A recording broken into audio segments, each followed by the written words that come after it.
In a small, dusty village far away from the capital city lived a young man named Elias. The village was poor, and Elias was the poorest of them all. He had no gold, no farm, and no cattle. But Elias had something that money could not buy. He had the eyes of an artist. Elias loved to draw, but he could not afford expensive paints or brushes. He did not have canvas or fine paper. Instead, he used what the earth gave him. He took burnt wood from the fire to use as charcoal. He used the juice of berries to make red colors and yellow clay from the riverbank. His canvases were the flat gray stones by the river or the rough wooden walls of his small hut. The villagers often watched him work. One day he was drawing an old dog sleeping in the sun. He used his charcoal to shade the dog's fur until it looked soft enough to touch. "You have a gift, Elias," the village baker said, shaking his head, "but gifts do not fill your stomach. You are a dreamer, and dreamers always go hungry." Elias just smiled. "I do not draw to fill my stomach," he said gently. "I draw to fill my heart. When I draw the dog, I do not just see an animal. I see his loyalty. I see his dreams." While Elias drew with charcoal, the king of the land sat in his golden palace, surrounded by darkness. King Alaric was a powerful ruler, but he was a man in pain. Years ago, he was a great warrior who led his armies into a terrible war. He won the war, but he paid a heavy price. He lost his right leg and his right eye in the battle.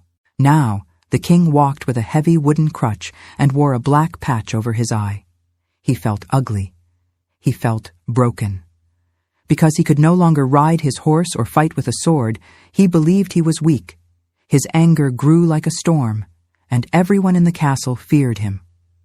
He desperately wanted a portrait, a painting to remember his reign, but he was impossible to please. Previous artists had failed. One painted him exactly as he was, missing a leg and an eye. The king shouted, "Do you mock me? Do you think I am a monster?" and threw the artist in prison. Another artist, afraid of the king, painted him with 2 perfect legs and 2 perfect eyes. The king shouted, "You are a liar! I do not look like this!" and sent the artist away. The king sat on his throne, lonely and bitter, waiting for someone who could see the truth without being cruel. One morning, the sound of trumpets woke the village. Ta-ra-ta-ta. Royal guards on tall black horses rode into the square. The villagers ran out of their houses, frightened. A messenger unrolled a golden scroll and shouted, "Hear ye! King Alaric seeks a master artist. He demands a portrait that shows his true dignity. He who succeeds will be rewarded with gold. He who fails will be punished. Who accepts the challenge?"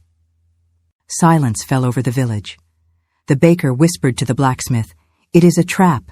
If you paint the truth, he is angry. If you lie, he is angry. It is a death sentence." No one moved. The messenger looked at the crowd with contempt. "Is there no courage here?" Suddenly, a quiet voice spoke. "I will go." The crowd parted.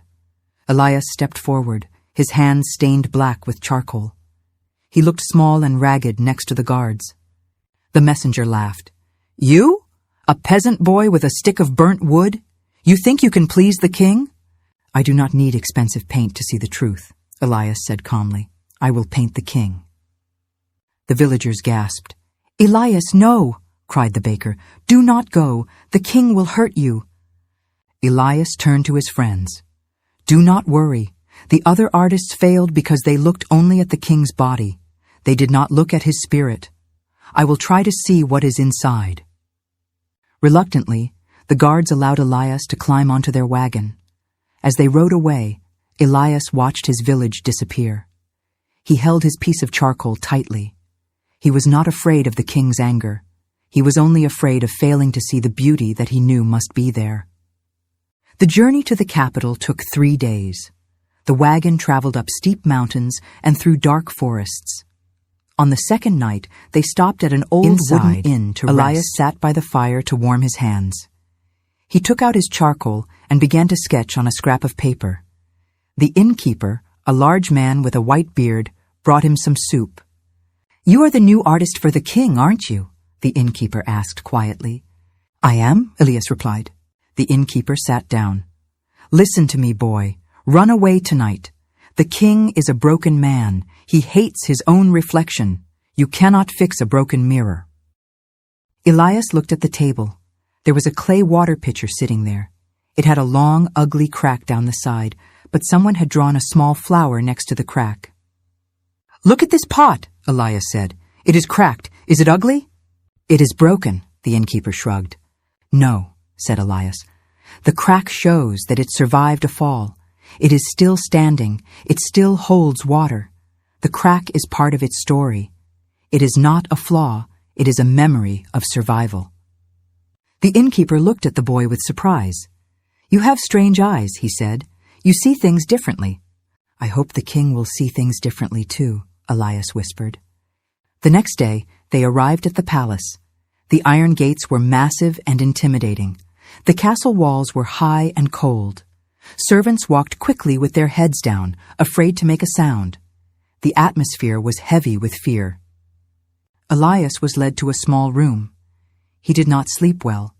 He lay in bed thinking about the king. How do you paint a hero when the hero only sees a victim? He wondered. He knew he needed more than just skill. He needed empathy. The moment arrived. The heavy doors of the throne room groaned open. Elias walked onto the long red carpet. At the far end sat King Alaric. He looked frightening. He wore a heavy gold crown, but his face was shadowed. His wooden crutch rested against the throne. His eye patch was dark and stark against his pale skin. So, the king's voice boomed, echoing off the stone walls. You are the peasant artist. Elias bowed low. I am Elias, your majesty. Do not waste my time, the king snapped. You know the rules. Do not insult me with pity, and do not insult me with lies. Paint me! The king sat stiffly. He tried to pull his cape over his missing leg.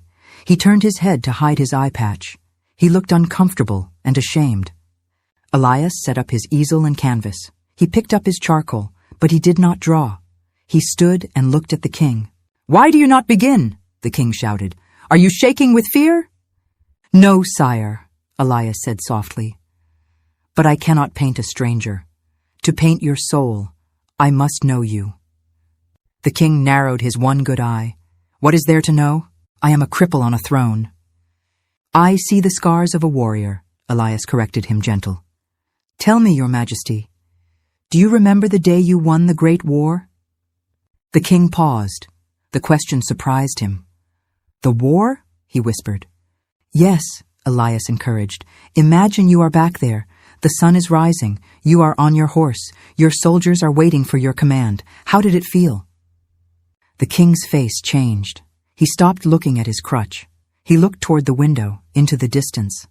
It was glorious, the king said, his voice becoming stronger. The wind was in my face. My horse, Thunder, was strong beneath me. I raised my sword, and the fear vanished. I was not a king then. I was a leader. Hold that thought, Elias said quickly. Imagine you are on your horse right now. Look at the enemy. Show me your courage.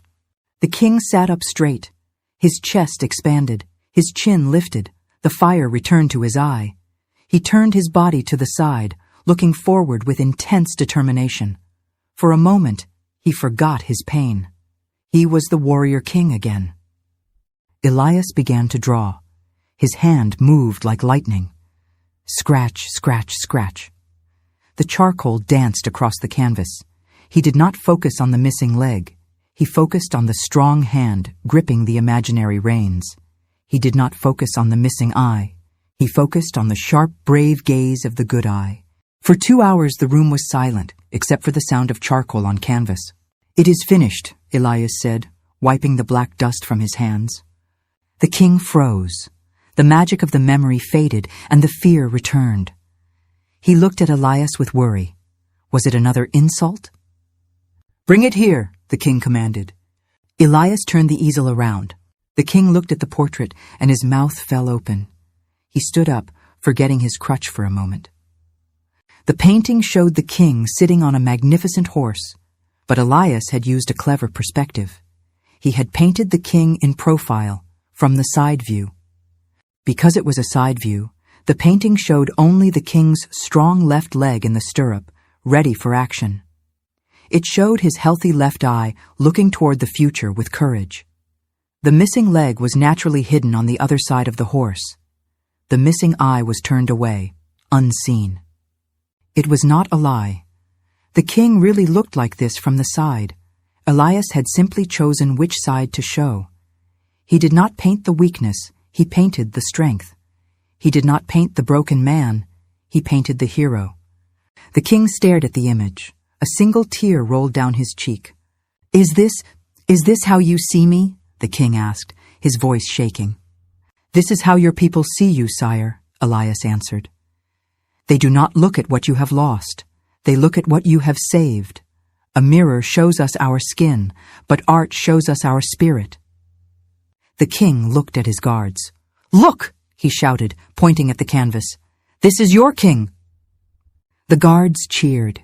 The heavy gloom that had hung over the palace for years vanished in an instant. King Alaric turned to Elias. "You are a genius. You have given me back my dignity. Ask for anything. Gold, land." Elias smiled. "I am a simple man, your majesty, but my village is hungry. If you could send them food and perhaps some real paints for me, that is all I ask." "You shall have it," the king declared, "and you shall be the royal painter." Elias returned to his village as a hero. Wagons of food followed him. He never became arrogant. He stayed in his small hut, painting the beauty of the world. He taught the village children his secret, saying, "Everything in life has a good side and a bad side. If you look for the bad, you will find it. But if you change your perspective and look for the good, you will find a masterpiece."